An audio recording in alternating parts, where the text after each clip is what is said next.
Hey, welcome, ladies and gentlemen. I'm Charles E. Smith Jr., and this is our edition of Football Talk. And before we get into it, let me introduce, of course, my very special guest and co-host, Chris Lardieri of FootballNation.com. You can also follow him on Twitter, at Chris L. Sports on Twitter. So without further ado, let me go ahead and bring in one of the most foremost football authorities you will find anywhere from the heart of downtown Los Angeles by way of Google Voice. Chris Lardieri. Chris, what's happening? Not much, Charles. Thank you for the amazing introduction. I greatly appreciate it. Well, I hope you can live up to it. That's the only thing. I'll try. All right. Well, you know what? Let's go ahead and get into it here, because even though March Madness is upon us, but still the NFL, somehow it manages to take center stage here and there, and this is one of those times where it has taken center stage. So the NFL free agency, Peyton Manning, of course, getting his release from the Colts last week, and now he's free to negotiate with any team. There are a few suitors, but this kind of started way back when there was an avalanche. On March 3rd, it started with Chad Ochocinco. Now, let me explain this here. Chad Ochocinco is at a charity event with his beautiful lady, Evelyn Lozada, and Chad Ochocinco actually got peed on by a lion that they had at the charity event. Then coming forward, on March 6th, Drew Brees gets peed on by management when they franchise tag him instead of signing him to a long-term contract. And then March 7th, Peyton Manning feels as though he was urinated upon by Jim Irsay when the Colts release him one day before he would have been due a $28 million roster bonus. Now, I still have to fine-tune this conspiracy theory of mine, but it looks like things were kind of rolling downhill last week. Great analogy. Yeah, the thought that a lion would kick things off, but what you've had here is definitive proof as to why the NFL is still king in the United States. Even in the off-season, the combine, the looming free agency period, the Saints bounty gate, and now the Peyton Manning Derby, as I call it in my pieces. Always something to talk about in the NFL. It's become literally a month news cycle.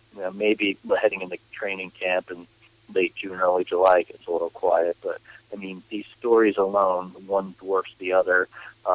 I said at the time to someone, I think the Saints are the happiest people in America right now that this Peyton Manning story broke day after the things hit the fan. So I think it's great. It always gives me something to write about and talk about. And to add on to that, I think it's kind of overshadowing March Madness. I mean, people still talk about it. They still fill out their brackets, but everyone I work with and speak to, where's Peyton going to go? Was at a park recently with my kids, and guy wearing a Broncos shirt was talking about Peyton Manning. So it's never ending, and I for one love it. Yeah, definitely. Now, you know what? Let's go ahead and jump over when you talk about that, the whole issue of the bounty with the Saints. Now you have Drew Brees, who came out and said that he didn't know anything about it. Now, from what I understand, yeah, you have the team meetings, but then they break off and defense talks with the defensive coordinators, and even they break down in seconds: line coach, linebacker coach, defensive back coach. But it's odd that the players would never communicate with one another, just, when they're in the locker room, or maybe you're a defensive player who has friends on offense, things like that. Doesn't it seem a little odd that the offensive players would have no knowledge of an alleged bounty going on with their defensive players? You would think so, but upon further review, to use the NFL term, perhaps since Greg Williams was the alleged WWE-style mastermind of this whole charade, maybe he told his defensive players, "Don't let this get out." You want to be an even bigger conspiracy theorist. Let's say Brees finds out about it, and who are most quarterbacks buddies with in the league and talked to in the off season? A lot of other quarterbacks. So what if Drew told his buddy Brett Favre about it? I don't think he'd be too happy about it. But no, yeah. I know what you mean. You would think in most locker rooms the right hand knows what the left's doing, but I'm wondering if it goes back to that age-old divide between the offense, the defense, and just the fact that an NFL roster is so much bigger than any of the other professional sports in America. Correct. Now, the other thing is I think it may have been, it may be glorified a little bit too much, because was it an actual bounty, or when you're saying, hey, if you get a big hit, here's, $1,000 or something. And from what I understand, that's always gone on between players. And I understand that from a defensive standpoint, because playing defense is all about intimidation. You have to convince the offensive player that you're guarding that he cannot do what he wants to do. That's the main thing. It's all about that intimidation factor. So was it one of those, if you happen to get a big hit, you're going to get something, versus go out and put number such and such out of the game? That's way two different subjects there, too. Right, and that's where the gray area comes in. And, I mean, we look at it, look, we have kids in sports. They get a hit, we'll buy them an ice cream cone. That goes back to the beginning of time. In college, you get a good hit, you make a tackle, you pancake an oncoming rusher. If you're an offensive lineman, they put a nice sticker or decal on your helmet. That I can understand. The question is, was it where let's knock Favre out of the NFC Championship game and keep him out? Were there far bigger payments? And more importantly, did the league know about it, tell Benson, the owner of the Saints, who then trickled it down to Mickey Loomis and Sean Payton, who ignored this warning from the league? So that's where I think the real issue comes in. Right, because it's true that they were warned and they covered it up, then we've got problems. Exactly, because from what I understand, there was an investigation back in, I believe, 2009 about an alleged payment system going on. And still, at that point, to me, that's one of those warnings where it's, hey, it's come to light, we know about it, we're not going to take any further action, but if anything is going on, just curtail it at that point, and they did not. Absolutely. And then on top of that, I want to know who the person was that came forward to leak this story. I wonder if that person's shopping their story nearby here in Hollywood for the next True Life movie. Exactly. So, lots of things going on there in New Orleans, but let's go ahead and go on to what is, many would feel a bigger story. And before we get really into the whole Peyton Manning thing, that is the Washington Redskins. And Daniel Snyder with another one of his kind of, you might call it a trademark move, where he's just trying to do whatever he can to get the wins right now, and a lot of times it costs him in the future. So he trades the picks. He wants to get RG3, Robert Griffin III, out of Baylor. He trades with the Rams. Now, just to move up 4 places in the draft to get RG3, he gives up his first and second round pick this year, his first round pick in 2013 and 2014 to take RG3. So we're going to have RG3 and Shanahan in Washington. And you got to wonder, is this going to be another Daniel Snyder debacle, or is this thing possibly going to work out for the Redskins finally? I agree. Look, I think Griffin's got the potential to be a great quarterback, but that's the key word, potential. And to give up essentially a king's ransom to the Rams, I liken this to the old Herschel Walker trade when Jimmy Johnson came into Dallas, dumped Walker, and got a ton of draft picks in return from Minnesota. The Rams could easily stockpile their roster. And I think in some odd way what fueled this is Eli Manning. The Giants at the time gave up what people labeled a king's ransom to trade up to get him with the Chargers, but nowhere near what the Redskins have given up. 3 first-round picks, which I think they're looking now maybe a record just to swap draft picks.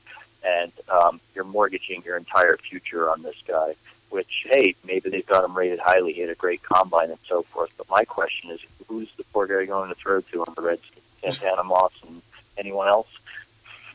Well, maybe they can pick up one of the Saints seem to be jettisoning a lot of players there. So, from what I was hearing, maybe Marcus Colston may be out. So they may be able to pick up a wide receiver in free agency. When I look at wide receivers, kind of good or serviceable wide receivers are well, I don't want to cheapen it, but they are kind of a dime a dozen these days. As far as a guy who can go in and go into the spread offense, maybe catch, 50, 60 balls for you. No, it's definitely true. I mean, they're they're probably thinking they'll find the next Victor Cruz or Wes Welker, guy who came out of nowhere to emerge into a star in a good offensive system. So, I mean, I will say this: Shanahan's got a good track record with quarterbacks. Snyder's moved on. I give him credit. I figured he'd make a run at Peyton, but now he sees, let's draft the quarterback instead. So maybe he's partially getting it. Yeah, very well could be. And when you talk about Peyton, we got to get into that now, which is Peyton Manning, of course. He is released. There are the suitors. Mainly it's about, from what I understand, the Dolphins and the Cardinals, although it changes day to day and depending on what reports you listen to, but who is going to get Peyton Manning? He met with the Broncos. Also, from what I understand, the Tennessee Titans have emerged as a dark horse. Bud Adams wants to get Peyton back to Tennessee and get him playing for his team there.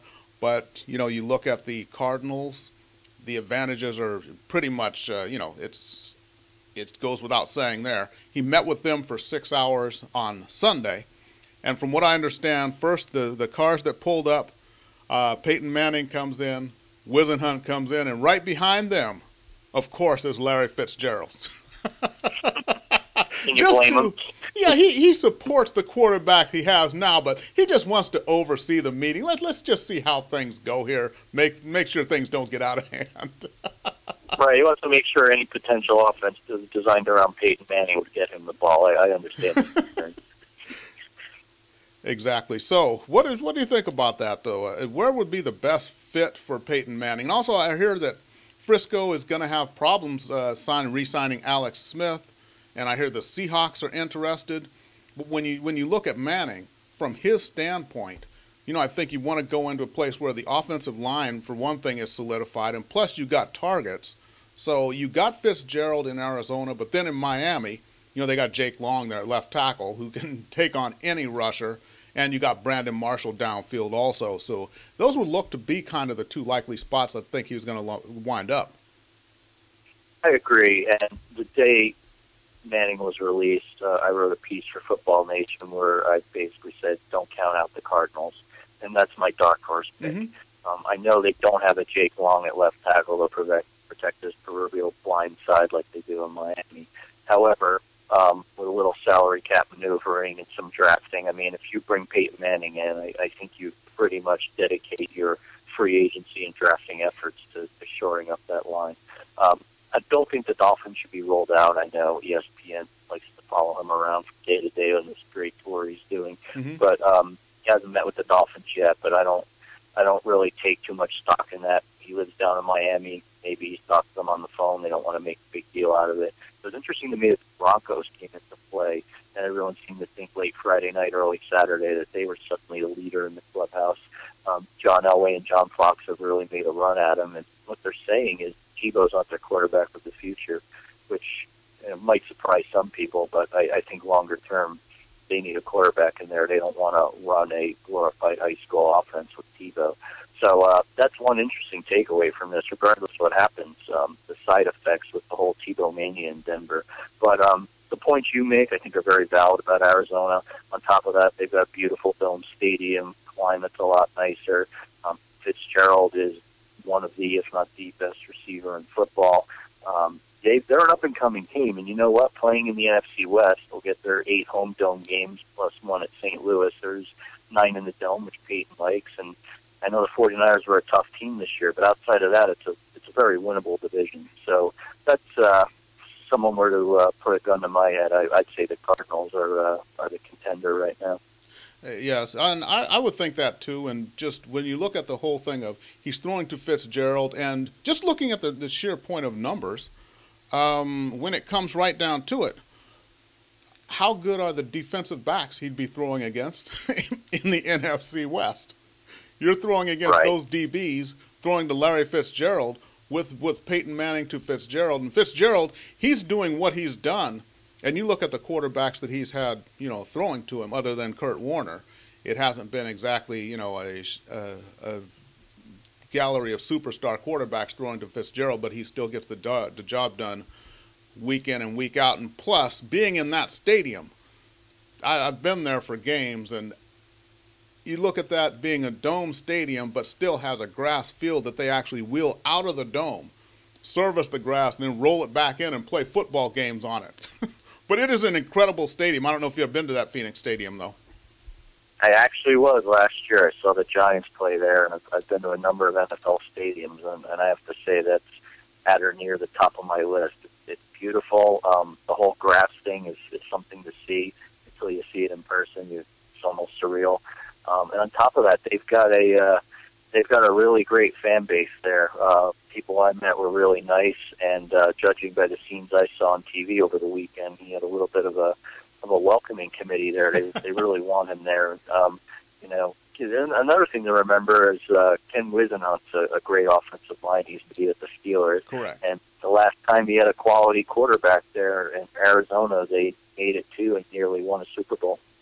They did, and that's why I'd like to see. And although, you know, at heart, growing up, I like the Dolphins. I was partial to the Dolphins and Steelers, so I'd kind of like to see the Dolphins have a good quarterback again. But when I look at it from just so many different angles, and from just where he would fit, and a sheer entertainment value, also, I would like to see him go to Arizona.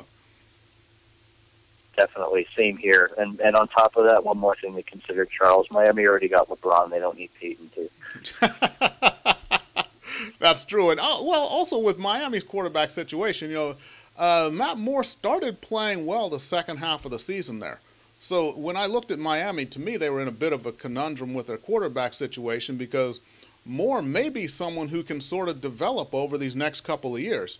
He just got his first chance to start last year, but he showed some potential there in Miami. Definitely. He's going to have a new coach, Joe Philbin, who basically taught Aaron Rodgers everything he needed to know in Green Bay. So with the right system and the right coach, I agree, he might develop. I mean, they had a number of close losses last year. The Giants were one. They played the Patriots tough. So they've got a solid defense. If they were to go with Moore, I agree with you. I think that's not a bad fallback. And then the other quarterback, which, you know, it gets overshadowed, which is that Matt Flynn, you know, out of Green Bay, who is backing up Aaron Rodgers, but had a couple of games when he was able to come in through for a lot of yards. He's also going to be available here. And, you know, is it one of those things where who's going to go after Matt Flynn? That's all overshadowed by the Peyton Manning thing. Now, my question, though, is with Matt Flynn is, do we have a Rob Johnson situation brewing where, if you remember, Rob Johnson came in for when he was playing for Jacksonville, comes in, throws for, I don't know, over 300 yards, gets signed to a huge contract by Buffalo, and was never heard from again. No, he played in the Music City Miracle. I think that was his claim to fame. But that's a great, deep, late 1990s analogy. I like that, Charles. I was thinking myself that Flynn could be this year's Matt Castle, but you outdid me on that. But I agree. Is he a system quarterback? True. He lit up the Lions towards the end of the season last year. Who knows? Maybe he will. If the Dolphins lose out on Peyton, maybe he'll go down there and reunite with Philbin. Maybe he'll go to Seattle, who's definitely in need of a quarterback. And the last time they brought in someone from Green Bay, it worked out pretty darn well. His name was Matt Hasselbeck. So I think Flynn will probably do pretty well in free agency. But yet again, it all depends on Peyton, and then the chips are followed in after that. Okay, and then also when we look at, if we just look at Indianapolis with their, the whole roster, it seems like not just Peyton, but they're just in a state of flux and change, if you will. Joseph Adai is gone. Dallas Clark is gone. Curtis Painter, who did his best at quarterback last year, is gone. Linebacker Gary Brackett is gone. And also, the status of Reggie Wayne, Pierre Garçon, Jeff Saturday is up in the air. And also, there are whispers which cannot be confirmed nor denied that Dwight Freeney might want out of town there in Indianapolis as well. So Jim Irsay has got a few things going on there in Indy. Yeah, he's really cleaned house. I mean, when he said he was going to, he stuck by his words. I give him credit for that. Andrew Luck is going to inherit a team that likely next year might end up picking first in the 2013 draft if things pan out the way they do. It's going to be a completely different team. And I think the only thing they could potentially contend for next year is maybe if they're in the Big Ten, because they might have a glorified college roster on their hands. But it's the way of the NFL. You need to clear out that cap space. You need to get the older older players in and bring the younger ones in. So at least they're doing it now as opposed to prolonging the inevitable like some teams have done over the years. Well, and I like that because that's something that Irsay said was you have to be careful when it comes to the whole thing of, being loyal to players. You have to build for the future constantly. And that's where there's that delicate balance between the business side of it, and you want to show the loyalty to the players because of what they've done for the organization. But at the same time, you can't just allow the team to just, grow old, grow stale. Then you got the fans on your back, like he said, too. The fans then are at the point where they're saying, hey, why didn't you see this coming and why didn't you do anything? So that's one thing when a team grows up together. The flip side is they tend to kind of grow old together. So it just reached the point where Indianapolis was in critical mass. And Peyton was one thing, but he just signaled the need to just make a lot of changes on both sides of the ball there in Indianapolis. Definitely. And like I said, better now than later. You look at some of the more successful teams in the NFL, like the Giants and the Steelers, for instance, are two that come to mind. They don't have any qualms about cutting a Brandon Jacobs or a Hines Ward and retooling their roster via the draft, or maybe some free agents that aren't as high profile as some of the big names that are out there year to year. And I think that's going to be the new trend, what you need to see. And Irsay's better off doing it now than down the road. So, look, it's hard to cut ties with Peyton Manning, but $28 million to potentially hold a clipboard or have Andrew Luck stand there and watch him. I mean, it made. Look, I'm all for loyalty, but this is a business, the NFL, and the way the cap works, you just can't do it anymore. The changing world. Right, exactly. So, and that was one of the things that got overshadowed by Peyton as well, is that, if you talk about the Giants releasing Brandon Jacobs, their fourth all-time leading rusher. But, the Giants thinking they can go ahead and, go on, fill in. And they must have some guys coming up there, I think, within the Giants organization who would be able to fill the void left by Jacobs, who, to me, he had an interesting career. That's all I can say with the Giants. He was very good when he was very good, and at times he could be just horrendous. Like I said, he suffered that number 27 that Ron Dayne wore. I thought it was a curse when he put that on, because we know about how Ron Dayne was when he was with the Giants. And then there was that Monday night game against the Colts a couple of seasons ago when we thought Brandon Jacobs was going to be cut the next day. He had hurled his helmet into the stands, and I guess everything had seemingly broken down. Then that gets sued over, and he winds up playing for them in another Super Bowl championship team. Yeah, I think you should just be grateful that he got another ring, because I remember that well, and I thought he was a goner as well after that helmet throwing incident. And then you move forward to this year, and he wasn't too happy about things and made a comment to the New York media about he didn't care. He was still going to drive his fast a blank car, getting into it with Rex Ryan after game, which I think was his best moment of the 2011 season, and I'll always have a fondness in my heart for that, because if anyone deserved to be told where to go, it was Rex Ryan, quote-unquote best team in New York. But I digress. But, yeah, it was time for him to go. Like I mentioned last time I was on here, during the playoffs, a buddy of mine was texting me those same Ron Dayne analogies, and whenever they needed him on third and short, he just couldn't move the pile anymore. And right. He had some glimpses of brilliance, but it's almost like his engine's not running as well as it used to be. Right, and the thing is, watching Brandon Jacobs run, I liked watching him run, but man, it was painful. The only player near as painful to watch when he tried to go east to west was maybe Eddie George, when I look at it. That's a good analogy. I agree. Yeah, he was another guy. He started out guns a-blazing. Everyone thought this guy's going to have a nice, long Hall of Fame type career, and the tank just went empty overnight, it seemed. Well, Eddie George, I think he suffers I'm going to get in a little bit of trouble from the Big Ten fans, but you just look at the legacy of Ohio State running backs, and I don't think that what happened with Eddie George should have been that much of a surprise. That's true, the old Archie Griffin effect. Absolutely. Although, all due respect to Beanie Wells down there in Arizona, he seems to be doing okay still. Yeah, Peyton might be able to vouch for you on that, hypothetically speaking. Exactly. So, we're just about winding down. So what we want to do here is first, footballnation.com. Tell you what's the latest that you have on there? And go ahead and give yourself a little plug here, Mr. Lardieri. Sure. Thank you, Charles. My latest piece is called Peyton Manning Derby, Don't Count Out the Arizona Cardinals. You can find the archives of my articles, footballnation.com/author/Chris-Lardieri, Lardieri. You can follow me on Twitter at Chris L Sports, and I'm still writing my West Coast View column for Sports Climax, sportsclimax.com.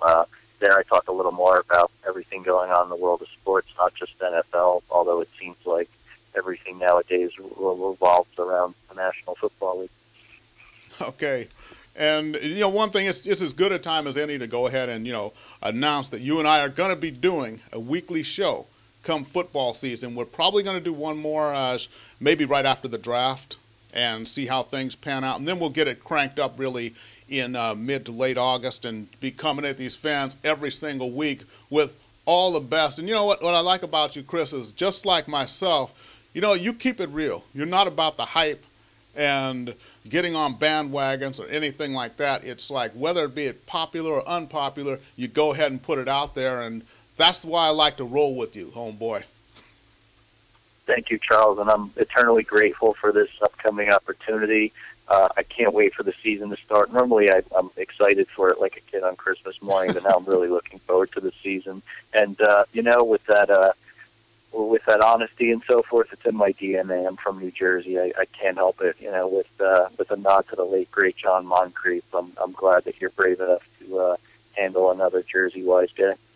All right, fantastic. So I'll tell you what, we're going to go ahead and wrap it up here. So Chris, thanks for joining me, and we'll have to do this again soon. Definitely. All right, fantastic. So everyone, that's Chris Lardieri. You can find his writings at footballnation.com. Follow him on Twitter at Chris L Sports. You can also follow me on Twitter at The Inside Sports.